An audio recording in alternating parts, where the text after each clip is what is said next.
Hello, waxing people. Welcome back to Xpert Skin. Today we're going to be doing another underarm wax. This will be the second in this series. Let's talk about what you're going to need for your wax today. Some different various size wax sticks, various sizes of wax strips, your tweezers, and of course a pair of gloves. So let's get on to our client. This is going to be her second time being waxed. My first video of her was a few weeks ago. This is her second time being waxed. I want to show you the difference and the ease and how well her hair comes up on the second wax. And we're going to do a third one as well. Here, of course, I'm going to assess her underarms. I'm going to have her hold her skin taut at the side of the breast. She's going to pull it towards herself down so the skin is nice and taut. I'm going to apply my baby powder. I'm going to check the direction of the hair growth, and then we're going to begin. Now, she has been an amazing client because she has been exfoliating. And exfoliating is truly key when it comes to waxing and actually any hair removal. Even if you're just shaving or sugaring, you're going to want to be exfoliating, because when you remove the hair from the body, whether you pull it by the root during a wax service, or you shave it off with an electric trimmer or a regular metal razor, like a regular Bic razor type style one, your skin will always get rashing from it. Your hair will always struggle to grow back through the skin, because remember, our skin is constantly shedding itself. It's always shedding itself. We're always having cell turnover. So you want to make sure you're exfoliating and helping those hairs come through to the surface. And that way they grow in nicely. You don't get bumps, you don't get ingrowns. And so that's going to be key when it comes to waxing. Make sure you tell your clients to always exfoliate, even if they just use a washcloth in the shower. A washcloth is perfect. A washcloth or those gloves that come, those exfoliating gloves, those are key. But as you can see in the video, I am just applying the wax, applying the strip, pressing, and then pulling close to the body. And then using the wax strip to remove any excess wax. And you see how many hairs I got on that one pull? So an underarm wax should only take you a few minutes. About 15 minutes or so. And it should come up smooth in like 2 to 3 different areas, especially if they're exfoliating regularly. And now I'm going to come in and probably fine tune it with a pair of tweezers and just remove any of the little straggler hairs or the tough hairs that didn't come up the first time. Sometimes you can spot treat with them as well. Just dot the area with the wax and then use a strip and remove it. But I sometimes just prefer to come in with my magnifying glass, my lamp, and tweeze them out. Make sure I get them by the root. I make sure I know what direction I'm pulling them, so I do get them by the root, because that's important. And then they leave with really smooth underarms. And the person may be a little sore and tender still, even if it is their second wax. I've been waxing for almost 20 years, my underarms, and I still feel sore after doing it. It doesn't matter how long you've been waxing, you may feel a little bit of tenderness anyways. We're just going to keep removing all the hairs, and look how smooth it came out. Came out really nicely this time because she's been exfoliating. It makes your waxing job so much easier when your client exfoliates. So I usually spend a lot of my time educating my client on why they should exfoliate, and then after they do it and they come in for a wax and it's super easy and they're like, oh, thank you, I should have been exfoliating this whole time. And then you make them exfoliators for life. It's great. Now here I am just applying some baby oil to remove any stickiness. And then at the end of the treatment, she does get a warm towel. That's how I finish off my underarm waxes. So let's move on to the next underarm, her other side. And if you note here, this side has that skin tag.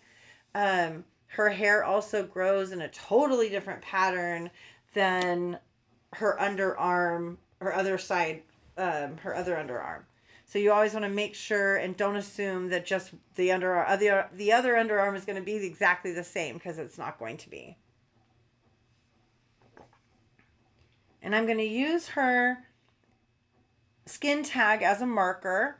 So you always want to do that. You never want to wax over a rash or a mole or a skin tag or a vein or a cut, or a hive. If they have any of that stuff going on their skin, you have to turn them away, unfortunately, and tell them, I'm sorry, I can't wax you. In this instance, I'm going to move around her skin tag, and you see me apply, and we'll see how much hair we got up and see how light and fine that hair is.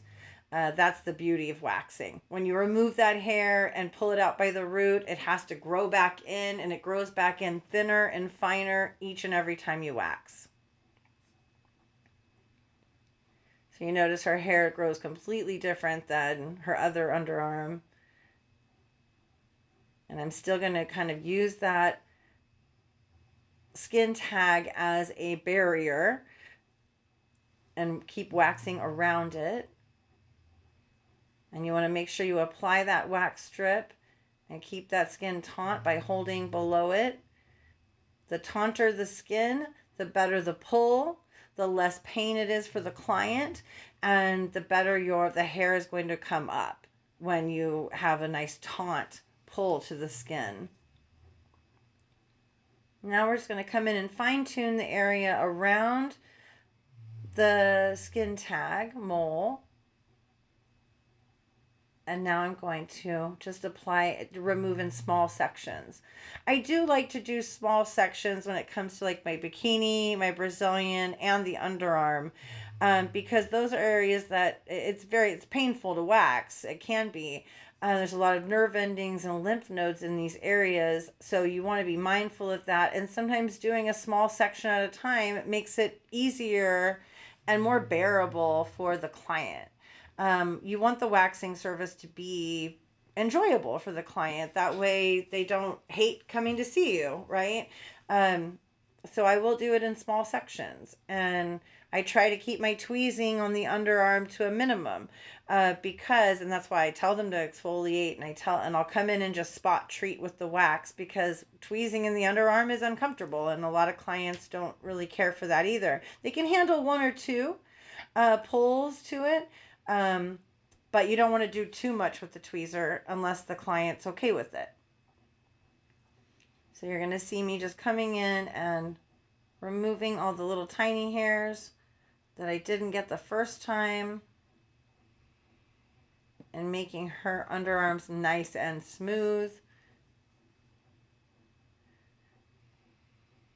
So yes, when I'm done with her, after I will tweeze her, make sure it looks really perfect and good, and then I will put some more oil on her underarm, and then I will give her a warm towel, and sometimes I will wipe the back of their arms because they will have powder on the back of their arms. So I'll have them sit up, and I'll just kind of wipe the back of their arms so they don't leave with powder caked to their body. You always want to be mindful of what the client is going to look like when she or he leaves your room. And that's just being a little more considerate to the client, you know. I try to be as considerate as possible when it comes to my clients, because I want them to come back. The whole point of being an esthetician is repeat business, right? Repeat business and word of mouth. So sometimes the hairs will stick too, and you just got to kind of pick at them to get them up properly. But she came up really well. Like I said, this was her second time being waxed, but you look how good her skin came out, how smooth it came out. I think she's really enjoying having her underarms clear and clean, and she doesn't have to maintain them. When you do this, the client usually comes back every 2 to 3 weeks for an underarm wax, because that's about when it's grown back into a good length to actually be waxed. Remember, you can't wax short hair. So I hope you guys all enjoyed this. I hope you got something out of it and you learned something. If you did, please put it in the comments below. I'd love to hear it. And thank you all so much for watching. Don't forget to like and subscribe.